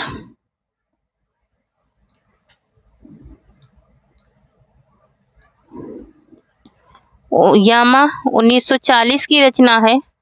ठीक है, 1982 में, ठीक है, 1982 में इनको ज्ञानपीठ पुरस्कार मिला था। किस पे? यामा पे। ठीक है, 1940 की रचना है, 1982 में ज्ञानपीठ पुरस्कार मिला इनको। क्या मिला? ज्ञानपीठ पुरस्कार मिला। ठीक है, और ये प्रथम महिला थी ज्ञानपीठ पुरस्कार पाने वाली। ठीक है, प्रथम महिला थी क्या पाने वाली? ज्ञानपीठ पुरस्कार पाने वाली। तो अगर पूछा जाए कि हिंदी साहित्य की प्रथम महिला कौन थी ज्ञानपीठ पुरस्कार पाने वाली, तो उत्तर क्या हो जाएगा? महादेवी वर्मा। किस रचना पे मिला? यामा पे मिला। और ये रचना कब की है? तो 1940 की है। कब इनको मिला था? तो 1982 ईस्वी में मिला था। नेक्स्ट है कि रामचंद्र शुक्ल ने रहस्यवाद के मूल अर्थ में किस छायावादी कवि को सर्वाधिक प्रमुख माना है? रामचंद्र शुक्ल ने रहस्यवाद के मूल अर्थ में किस कवि को सर्वाधिक प्रमुख माना है? पंत को, प्रसाद को, निराला को या फिर महादेवी वर्मा को? किसको माना इन्होंने? तो महादेवी वर्मा को माना है। किसने? रामचंद्र शुक्ल ने। ठीक है, किसने माना है? तो रामचंद्र शुक्ल ने माना है। अगर पूछ लिया जाए कि रहस्यवाद के मूल अर्थ में किस छायावादी कवि को सर्वाधिक प्रमुख माना गया है, तो महादेवी वर्मा को। ऐसे भी क्वेश्चन बन सकता है। ठीक है, किसने माना है? तो रामचंद्र शुक्ल ने माना है। छायावाद की शुद्ध रहस्यात्मकता को इन्होंने अपनाया है। ठीक है, और इसी के कारण इन्हें रहस्यवाद की। नेक्स्ट क्वेश्चन है कि अलंकार केवल वाणी की सजावट के लिए नहीं है, भाव की अभिव्यक्ति के विशेष द्वार हैं। यह कथन किसका है? भाव की अभिव्यक्ति के विशेष द्वारा नहीं, द्वार होगा। ठीक है, द्वार है। यह कथन किसका है? शांतिप्रिय द्विवेदी का, जयशंकर प्रसाद का, सुमित्रानंद पंत का या फिर नंदुलारे वाजपेयी का? तो यहाँ पर इसका राइट आंसर हो जाएगा सुमित्रानंद पंत। ठीक है, ये सुमित्रानंद पंत का कथन है कि अलंकार केवल वाणी की सजावट के लिए नहीं है, ये भाव की अभिव्यक्ति के विशेष द्वार हैं। और इनका प्रिय छंद क्या था? तो अनुप्रयास अलंकार था। प्रिय अलंकार अनुप्रयास था। अनुप्रयास इनका प्रिय अलंकार था। नेक्स्ट है कि इनमें से कौन सी रचना महादेवी वर्मा की नहीं है? सत्यवाड़ा, अग्निरेखा, संगिनी या फिर रस कलश? ठीक है, तो यहाँ पर इनकी कौन सी रचना नहीं है, ये पूछा गया है। सत्यवाड़ा 1960 की है, संगिनी 1964 की रचना है। संगिनी 1964 की रचना है, जबकि अग्निरेखा 1990 की है। ठीक है, अग्निरेखा कब की है? तो 1990 की रचना है। यहाँ पर इनकी रचना कौन सी नहीं है ये पूछ रहा है, तो यहाँ पर ऑप्शन नंबर सप्तवाड़ा तो है इनकी रचना, 1960 की है। ठीक है, अग्निरेखा भी इनकी रचना है, 1990 की है। ठीक है, और इस पे इन्हें मरणोपरांत क्या मिला था? मरणोपरांत क्या मिला था? मरणोपरांत इन्हें पुरस्कार मिला था। किसको? महादेवी वर्मा को। रस कलश ये हरिवंश राय बच्चन की है, इनकी नहीं है। ठीक है, महादेवी वर्मा की नहीं है। नेक्स्ट क्वेश्चन है कि प्रकाश वर्ष के अनुसार, यहाँ पर प्रकाशन होना चाहिए, प्रकाश नहीं होना चाहिए। प्रकाशन वर्ष के अनुसार रचनाओं का सही क्रम है। ठीक है, तो ये सारी ही रचनाएं हरिवंश राय बच्चन की हैं। ठीक है, ये सारी ही रचनाएं हरिवंश राय बच्चन की हैं। ये इनकी आत्मकथाएं हैं। ठीक है, ये क्या है? इनकी आत्मकथाएं हैं, लेकिन इसमें क्रम लगाने के लिए बोल दिया है कि सही क्रम क्या है। तो 1935 मधुबाला 1936। ठीक है, ये जरूर नोट करना, मधुशाला 1935, मधुबाला 1936 और 1937 में मधुकलश निशानी मंत्र 1938। ठीक है, यही इसका सही क्रम हो गया। नेक्स्ट क्वेश्चन है कि प्रबंध शिरोमणि की उपाधि किसे दी गई? प्रबंध शिरोमणि की उपाधि किसे दी गई? हरिवंश राय बच्चन को दी गई प्रबंध शिरोमणि की उपाधि। ठीक है, हरिवंश राय बच्चन को प्रबंध शिरोमणि हलावाद के नाम से भी जाना जाता है। ठीक है, किसके नाम से? हलावाद के नाम से भी इनको जाना जाता है। ठीक है, और इन्हें केन का कवि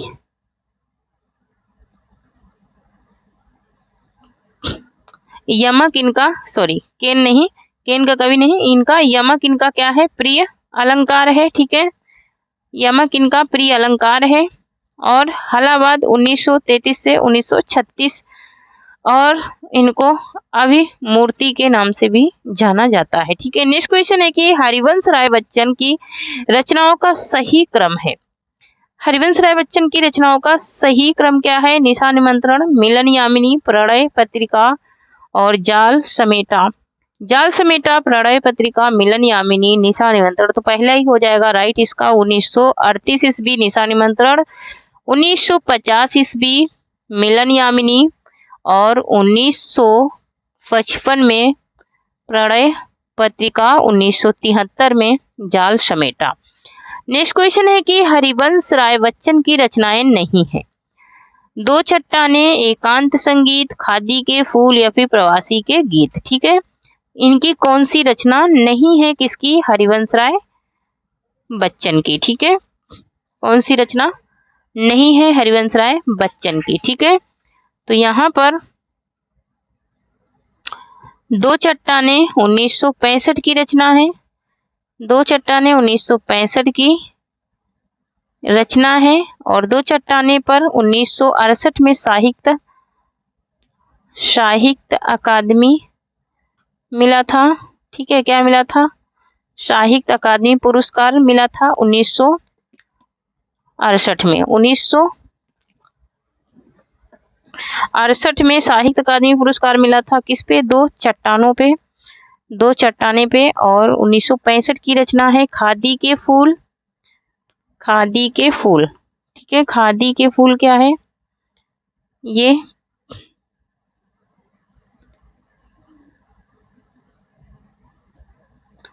ये पंथ के साथ मिलन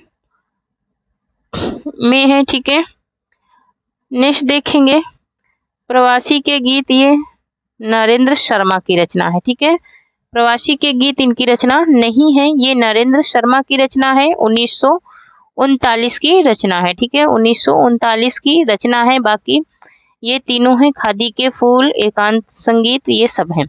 नेक्स्ट क्वेश्चन है कि नरेंद्र शर्मा की रचना नहीं है। प्रभात फेरी, द्रौपदी, प्यासा निर्झर या फिर अपराजिता।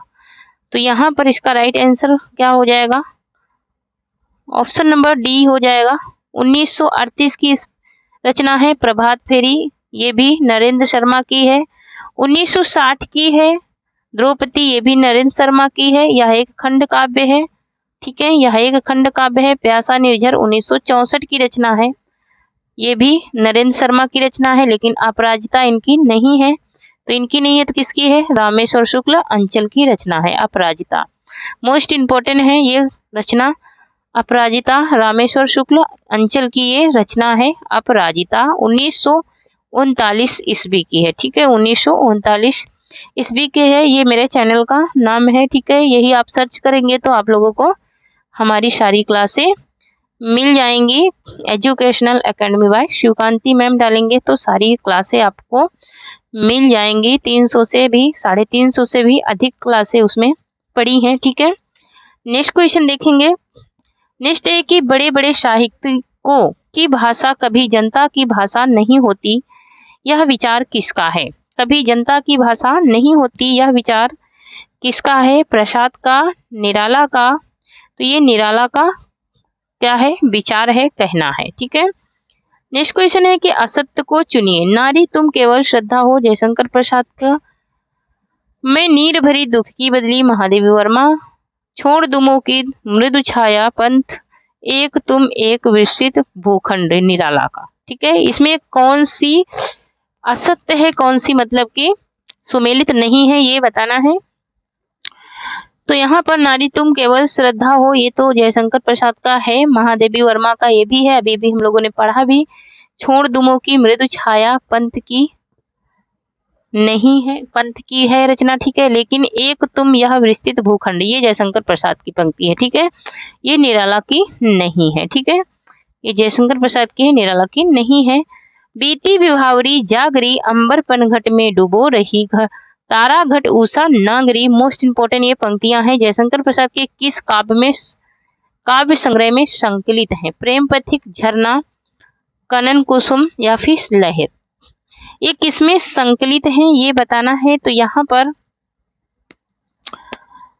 किसमें ये संकलित हैं? ठीक है, बीती विभावरी जागरी पनघट, ये पूरी कविता पढ़ेंगे तो बहुत ही सुंदर कविता है इनकी। ये लहर में क्या है? संकलित है। ठीक है, किसमें संकलित है? तो लहर में ये संकलित है। बीती विभावरी जागरी, अंबर पनघट में डूबो रही, तारा घट ओसा नागरी। एक सखी दूसरी सखी से कहती है कि हे सखी, रात बीत गई है और पनघट पर बहुत सारी स्त्रियां पानी भर रही हैं, अपने घड़ों को डुबो रही हैं, अब आप भी उठ जाइए। पूरी कविता आप पढ़ेंगे तो बड़ा ही आनंद आएगा। 1933 की ये रचना है और गीत काव्य है लहर। ठीक है, लहर क्या है? गीत काव्य है। कामायनी के आंसू सर्ग में ये क्या है? संकलित है। ठीक है, आंसू सर्ग में, कामायनी के आंसू सर्ग में। ठीक है, नेक्स्ट देखेंगे। बीती बिभोरी जागरी पनघट अंबर पनघट में डूबो रही। नेक्स्ट क्वेश्चन है कि गीत कुंज किस कवि की रचना है? गीत कुंज किस कवि की रचना है? सूर्यकांत त्रिपाठी निराला की। और ये नेट एग्जाम में पूछा गया है ये क्वेश्चन। ठीक है, किसमें? नेट एग्जाम में पूछा गया है। सूर्यकांत त्रिपाठी निराला की, सुमित्रा नंदन पंत की, या फिर राम कुमार वर्मा की, या फिर महादेवी वर्मा की। तो गीत कुंज 1964 की रचना है। ठीक है, 1964 की ये सूर्यकांत त्रिपाठी निराला की रचना है। ठीक है, किसकी है? सूर्यकांत त्रिपाठी निराला की रचना है। नेक्स्ट है कि सूर्यकांत त्रिपाठी निराला की निम्नलिखित रचनाओं का सही क्रम है। गीतिका, अणिमा, अर्चना, आराधना, आराधना, अर्चना, गीतिका, अणिमा, अर्चना, आराधना, अणिमा, गीतिका, अणिमा, अर्चना, गीतिका, आराधना। तो पहला ही ऑप्शन इसका राइट है। गीतिका 1936, 1943, 1950 अर्चना और आराधना 1953। ठीक है, तो यही इसका क्या हो जाएगा? ऑप्शन नंबर ए इसका क्रम राइट हो जाएगा। गीतिका 1936, फिर अणिमा 1943, फिर अर्चना 1950, उसके बाद आराधना 1955। ठीक है, नेक्स्ट क्वेश्चन देखेंगे। निम्नलिखित रचनाओं का सही क्रम है। झरना, अनामिका, पल्लव, निर्झर निहार, झरना, पल्लव, अनामिका, निहार, पल्लव, निहार, झरना, अनामिका, अनामिका, झरना, पल्लव, निहार। इसमें से सही क्रम कौन सा है ये बताना है। तो यहाँ पर इसका सही क्रम क्या हो जाएगा? तो सही क्रम इसका हो जाएगा क्या? जैसे कि झरना कब की है? 1918 की, अनामिका 1923 की है, पल्लव 1928 की है। पल्लव कब की है? तो 1928 की है। निहार 1930 की है। तो यही ऑप्शन ए इसका राइट हो जाएगा। ठीक है, राइट हो जाएगा क्या? ऑप्शन नंबर ए राइट हो जाएगा। झरना 1918, अनामिका 1923 और पल्लव 1928 और निहार 1930। ठीक है, तो निहार किसकी है? महादेवी वर्मा की है। पल्लव पंत की है। पल्लव किसकी है? पंत की रचना है। अनामिका निराला की है। ठीक है, अनामिका किसकी है? तो निराला की रचना है अनामिका। एक सेकेंड, निराला की रचना है अनामिका। ठीक है, झरना किसकी है? तो झरना है प्रसाद की रचना। ठीक है, झरना किसकी है? प्रसाद की रचना है, यानी कि जयशंकर प्रसाद की। पल्लव सुमित्रा नंदन पंत की, निहार महादेवी वर्मा की, अनामिका सूर्यकांत त्रिपाठी निराला की। नेक्स्ट है कि असंगत को चुनिए। ठीक है, असंगत को क्या करना है? चुनना है। वनवेला, निराला, उत्तरा, पंथ परिक्रमा, महादेवी वर्मा, चित्राधार, हरिवंशराय बच्चन। इसमें से कौन सा असंगत है? कौन सी ऐसी रचना है जो असंगत है? ठीक है, तो यहाँ पर चित्राधार जयशंकर प्रसाद की है, हरिवंशराय बच्चन की नहीं है। ठीक है, चित्राधार किसकी है? जयशंकर प्रसाद की है। 1918 की रचना है। ठीक है, कब की है? 1918 की, ब्रज भाषा में है। ठीक है, किसमें है? तो ब्रज भाषा में ये क्या है? ब्रज भाषा की कविताओं में क्या है? संकलित है। ठीक है, और उत्तरा जयशंकर प्रसाद की है, 1949 की है। वनवेला 1946 की है, निराला की है। वनवेला परिक्रमा महादेवी वर्मा की है। ठीक है, परिक्रमा किसकी है? तो महादेवी वर्मा की है। नेक्स्ट क्वेश्चन देखेंगे। नेक्स्ट है कि जन्म काल के अनुसार निम्नलिखित कवियों का सही क्रम है। निम्नलिखित कवियों का सही क्रम क्या है जन्म काल के अनुसार? तो यहाँ पर जयशंकर प्रसाद, निराला, पंत, महादेवी वर्मा, यही इनका क्या है? सही क्रम है। 1889, 1895, 1907। ठीक है, महादेवी वर्मा का 1907 है। पंथ का 1900 है और निराला का 1995 है। ठीक है, नेक्स्ट क्वेश्चन है कि कविता के स्वरूप में भावों के सांचे में डालने से पूर्व भाषा को भी हृदय के ताप में गला कर कोमल, करुणा, सरस और प्रजल कर लेना पड़ता है। यह कथन किसका है? डॉक्टर नागेंद्र का, शांतिप्रिय द्विवेदी का, रामचंद्र शुक्ल का या फिर पंथ का? ये कथन किसका है? तो ये पंथ का कथन है। सुमित्रानंद पंथ का कथन है कि कविता के स्वरूप को भावों के सांचे में डालने से पहले, पूर्व माने पहले, भाषा को भी हृदय के ताप में गलाकर कोमल, करुण और सरस और प्रजल कर लेना चाहिए। नेक्स्ट है कि समन्वय और मतवाला पत्रिका का संपादन किसने किया? समन्वय और मतवाला पत्रिका का संपादन किसने किया? जयशंकर प्रसाद ने, निराला ने, पंथ ने या फिर महादेवी वर्मा ने। ठीक है,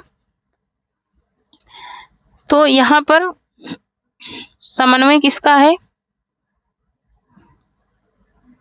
समन्वय है 1922 का, ये पत्र हैं दोनों, और 1923 का है मतवाला, और ये निराला इसके क्या है? संपादन करता है। ठीक है, निराला इसके क्या है? संपादन करता है। ठीक है, नेक्स्ट देखेंगे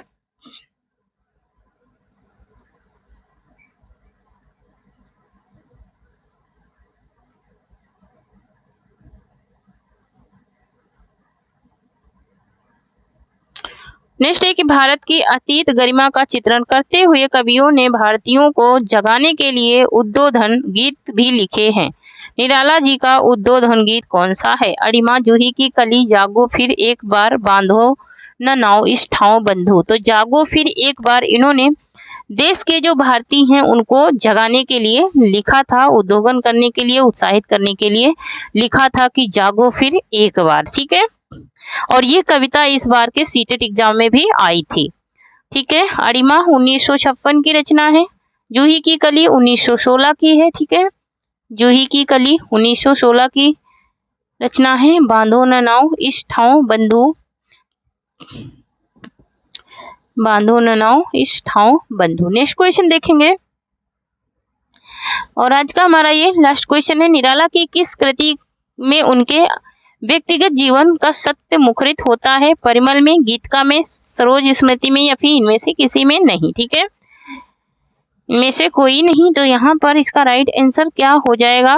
निराला की किस कृति में उनके व्यक्तिगत जीवन का सत्य मुखरित होता है? ठीक है, और जो लोग अभी भी सेशन को शेयर नहीं करे हैं प्लीज शेयर कर दीजिए। परिमल 1930 की रचना है, गीतिका 1936 की रचना है, 1936 की है गीतिका।